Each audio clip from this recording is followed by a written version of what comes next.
So Ford has been very busy lately on the electric car front. It had the Mustang Mach-E come out last year, and then the Mustang Mach-E GT, which is their performance version. And then they announced the Ford F-150 Lightning, which is their all-electric version of the F-150 pickup truck. So those are great, but it turns out there's another vehicle that Ford sells that is incredibly popular and perfect to be electrified, and that is this, the Transit van. And these are the sorts of vehicles that are just around your neighborhood and you never notice them. They're the ones that maybe your cable company uses, or your locksmith, or your plumber, or your electrician, or your Amazon delivery guy, or there's about a million different things you can do with the Transit, and they sell a ton of them, and they're basically all for commercial use. There are a few like passenger van versions of the Transit, things like that, that maybe people with a huge family might buy or something like that. But for the most part, these are commercial fleet vehicles. And what makes them so good for electrification is that typically most of them are not being driven very far. If you're a plumber, you might drive to one house and then spend a couple hours there and then go to a restaurant where they might need some plumbing work done, things like that, and you go from place to place to place, but you're not putting a ton of miles on it. And so they did lots of market research, talked to their customers, how far do you drive, things like that.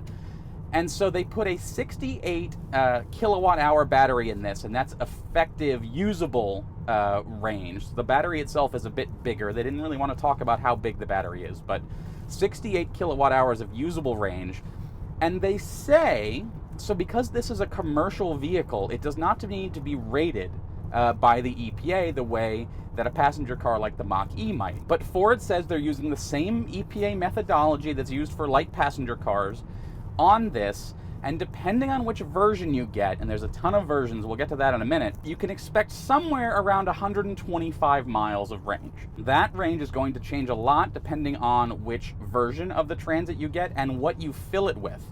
These are designed to be upfit or be customized for the job needs. And so if you think about a package delivery truck, which they said last mile delivery is about 10% of their vans, though that's certainly the ones that come to mind when you think about the Amazon delivery trucks, things like that.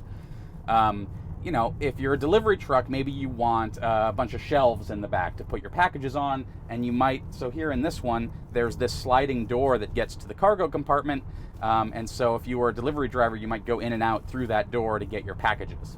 And so you have that, and maybe that's not very heavy. But then if you're, say, a plumber or a mobile mechanic, you might put all kinds of stuff in the back and put in, air compressors and tools and tool boxes and all sorts of heavy things like that. And those are going to add a lot more weight. The range is going to vary, but it should be enough. They wouldn't put a number on it, but it should be enough for the majority of Transit customers for what they use day to day. It might not seem like a lot, but the range is not nearly as important. And if you're worried about range with this, you're probably not the target audience, because this is being aimed straight at people who are working. There goes a Transit van right now going the other way, and who knows what it's, being used for.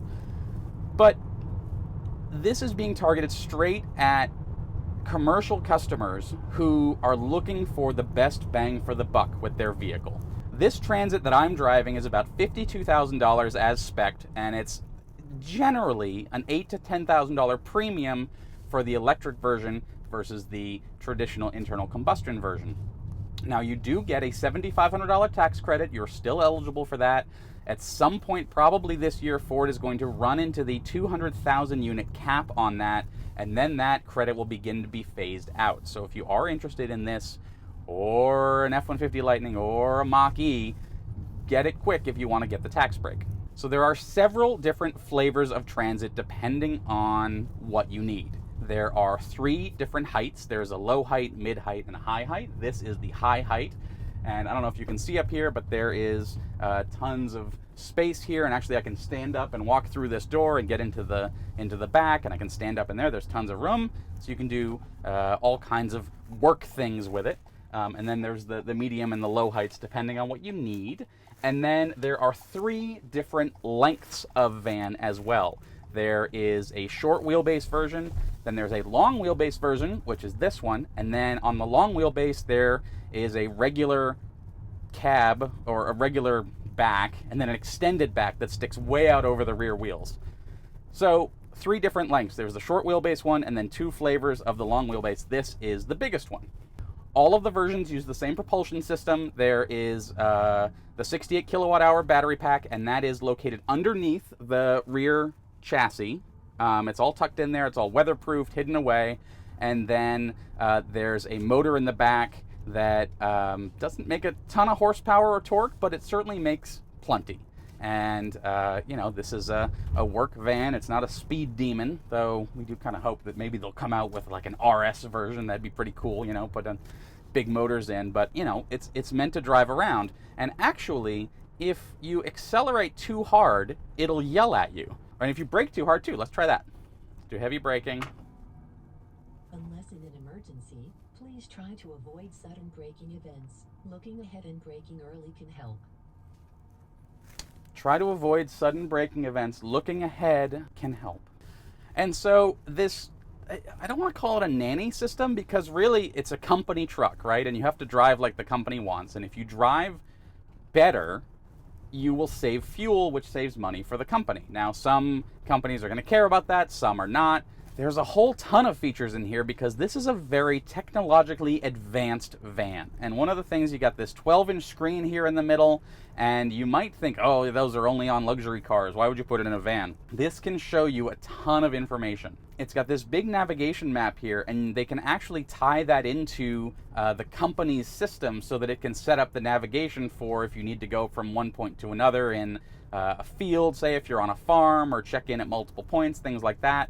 And it'll take into account, range, traffic patterns, weather, how much load is in the van to figure out what your estimated range is. So right now, 97 miles on this guy, and it's pretty much got a full charge. The van itself is basically the same whether you get the internal combustion version or the electric version. What they want to do is make it so that companies, when they buy new vans, and typically a fleet customer might roll over 10 to 15% of their fleet every year, and that's across the whole commercial fleet, whether it's pickups or larger trucks, things like that, is to make the electric Transit an option for them, and to say, look, you can get a regular gas option, or if you want, you can get the electric. Other than that, they want it to be the same driving experience for the drivers and for the employees of the company. And so basically there's only a couple changes here between the internal combustion Transit and this one. And one of them is this spinning knob, which is basically straight out of the Mustang Mach-E.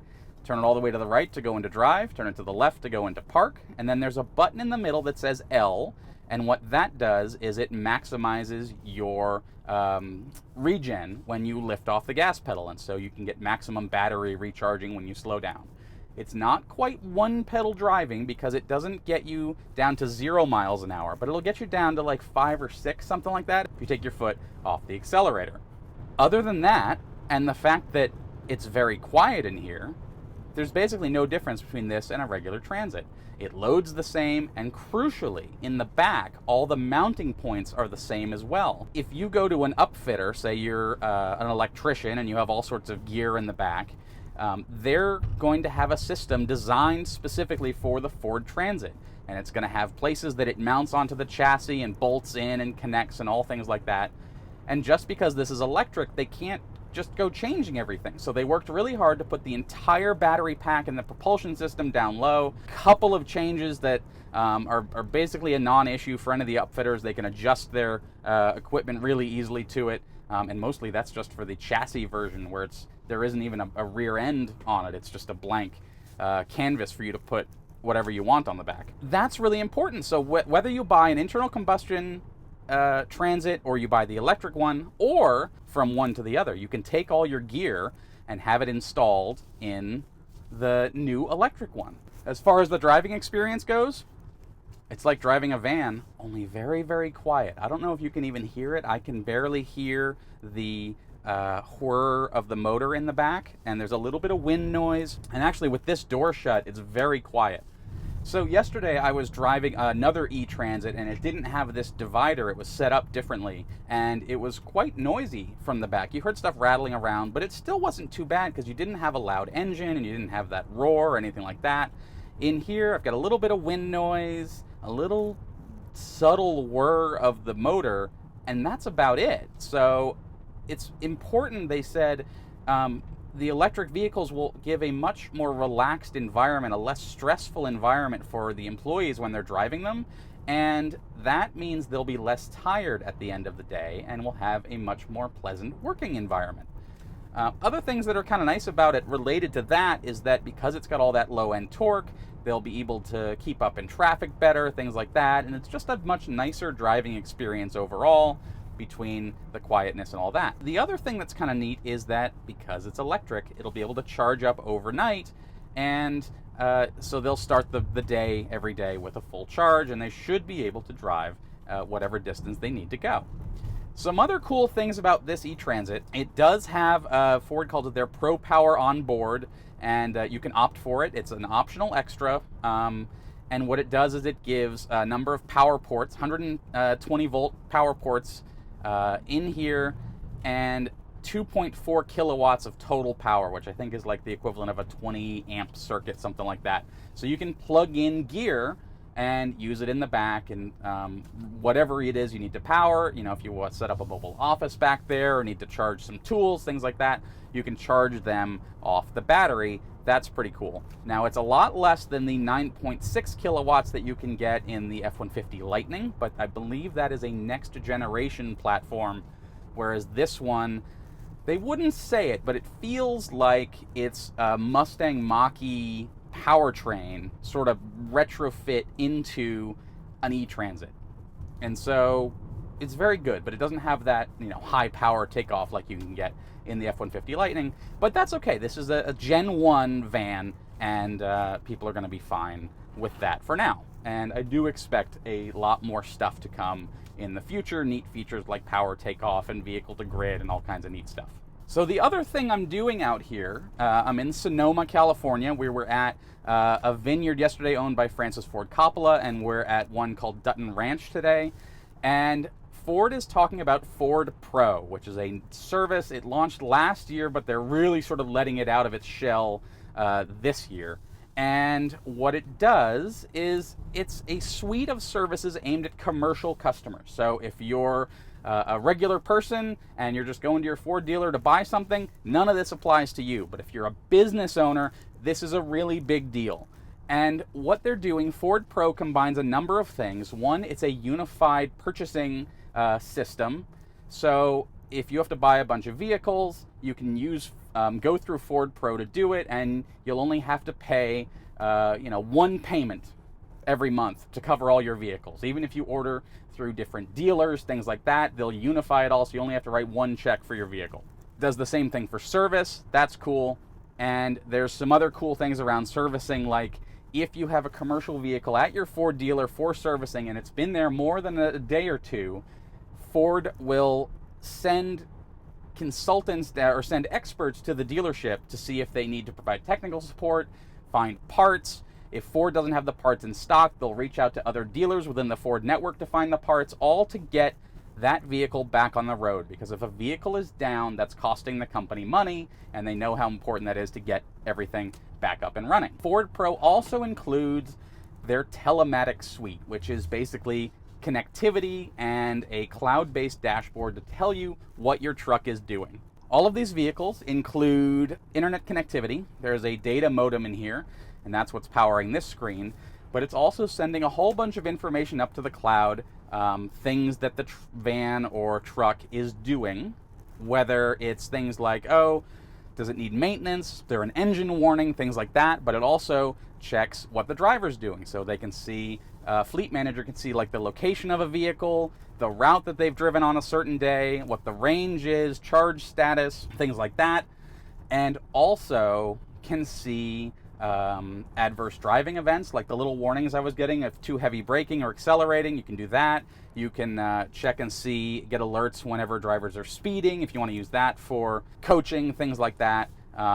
We were talking to the fellow who runs Dutton Ranch, and he said he really wasn't concerned about the speeding as long as they were driving safely. So he would turn that particular feature off and then look at other things. But other companies may be more focused on fuel economy, and so they would focus really hard on the acceleration and braking events to try and optimize that. The telematics suite, there's plenty of different companies that do telematics like that, but it's built into this, and a bunch of it is included for free, and one of those is sort of the maintenance checking thing.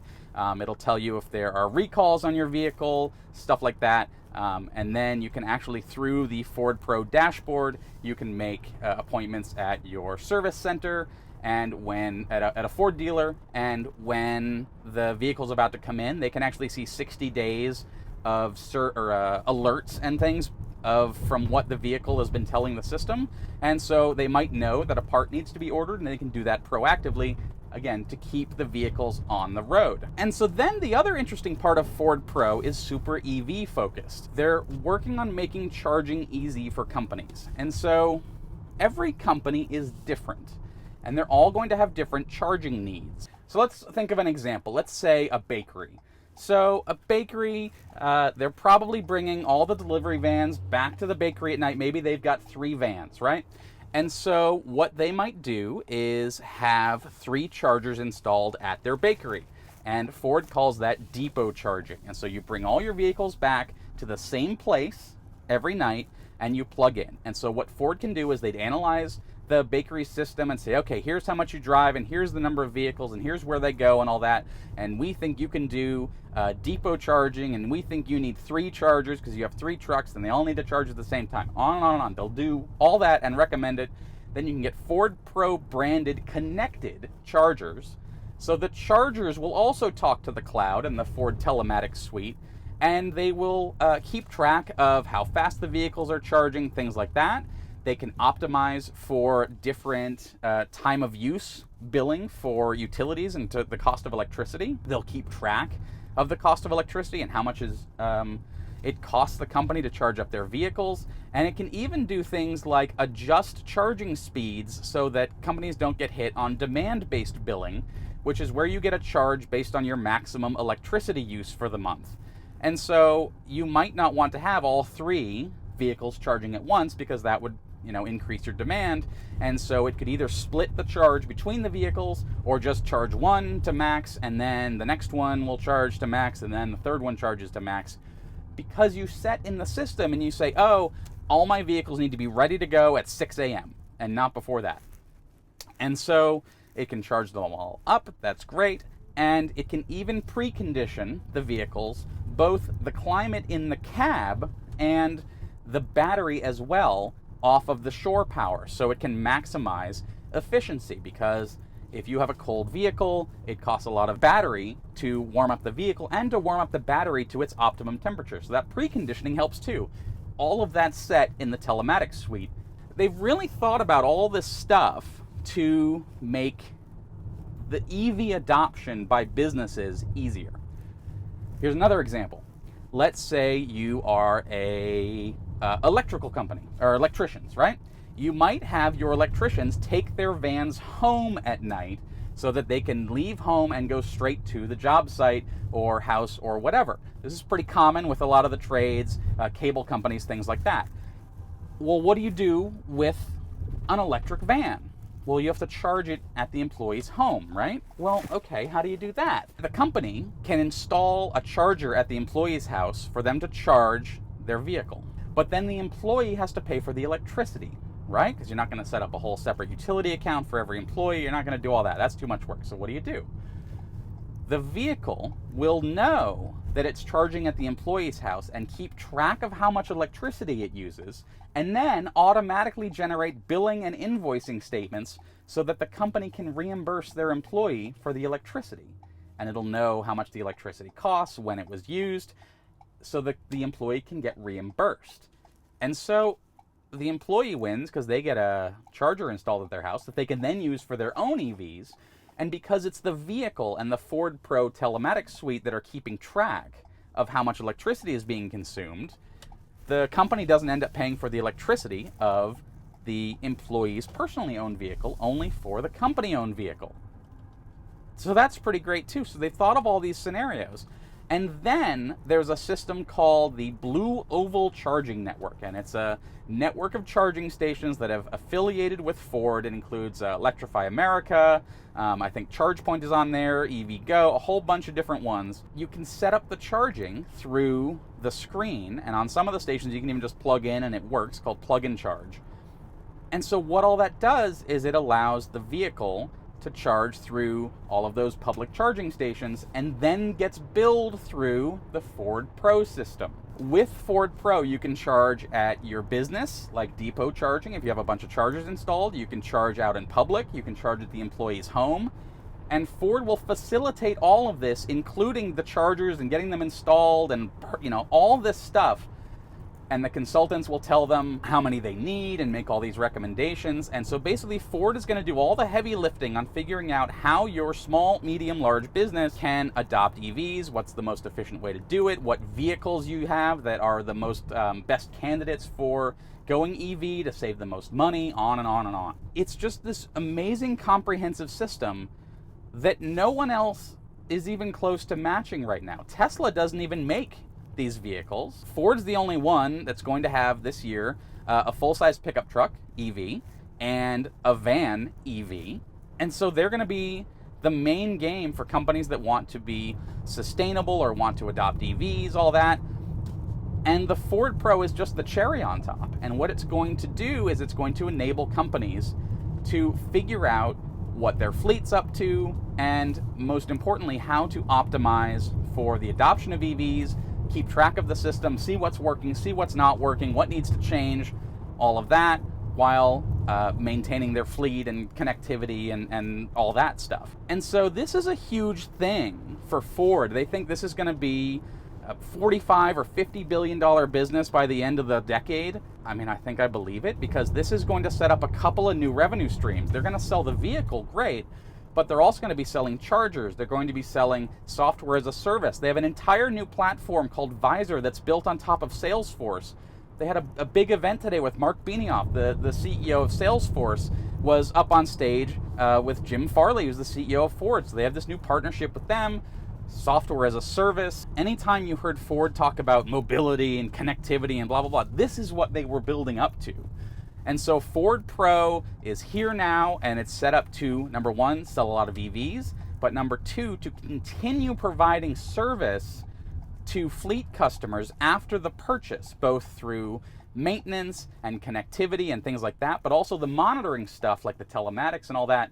And that will set up a recurring revenue stream, which is important for Ford, but also it's going to be able to save companies money because they're going to be able to monitor all their stuff, figure out what the best way is to adopt EVs, because there is an ROI and a payback. It's not just I'm going to spend more and get electric and then I can be green and it costs me money. There's a real return on investment. There's less maintenance, which means less downtime, and fuel costs are lower, especially out here in California where gas is so expensive, on and on and on. And so between the E-Transit and the F-150 Lightning, and what they call it is actually the F-150 Lightning Pro, that's the work truck version, that's the one that starts just under $40,000. All of these vehicles are going to be available as electric. As exciting as the F-150 Lightning is and the Mustang Mach-E is, the E-Transit and the Ford Pro ecosystem and the telematics and the connectivity and that software as a service and that incremental subscription revenue that's going to come,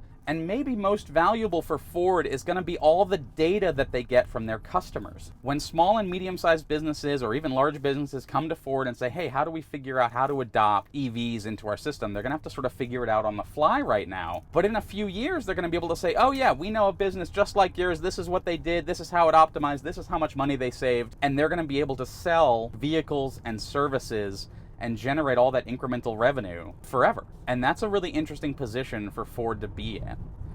And it makes for a very compelling reason to buy the Ford electric products as a business over competitor vehicles. They're also going to start doing, or they're looking at doing, financing not just of the vehicles, which they can do today. And one of the things that was noteworthy about Ford Pro is about unifying all the payments and things if you finance through multiple dealers or whatever. But they also will be able to finance the charging stations, the installation of the charging stations, and Ford even, CEO Jim Farley told me this, they're even looking at maybe financing the real estate as well if places need to buy land to put their charging stations on. So they want to be the end-to-end solution provider for commercial fleets, small, medium, big, enterprise.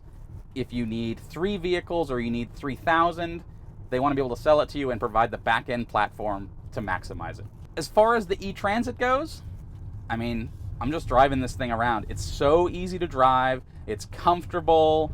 It's quiet. It's infinitely customizable and functional, just like every other Transit is. It's just a van that happens to be electric. And you'd barely even notice it was electric if not for the fact that it says e-Transit on the back and it has a little e-Transit door on the front that's where you plug in. It does support DC fast charging, I think up to like 120 kilowatts, something like that. So it's not the fastest, but the battery's not that big. And cost is going to be most important. And so it does support all that stuff if you need it. 125 mile range, which for businesses that have very predictable range needs, that should be plenty. And I suspect larger range ones will be coming, probably for more money. But this is just the first generation. And this is going to be such an interesting thing because think about in a city, all the delivery vehicles and things idling and driving through. If you replace all those delivery vans and electrician vans, you know, tradesman vans, and make them electric, this is going to make such a difference to that quality of life. This is going to be a game changer, folks. This is like, honestly, I think this is the most important vehicle, the most important EV that's gone on sale yet. Now, the F-150 Lightning comes later this year, and I think that's probably a bigger deal. But for now, this one just began production. Deliveries start in February. Ford e-Transit van. Thanks, folks. Bye-bye.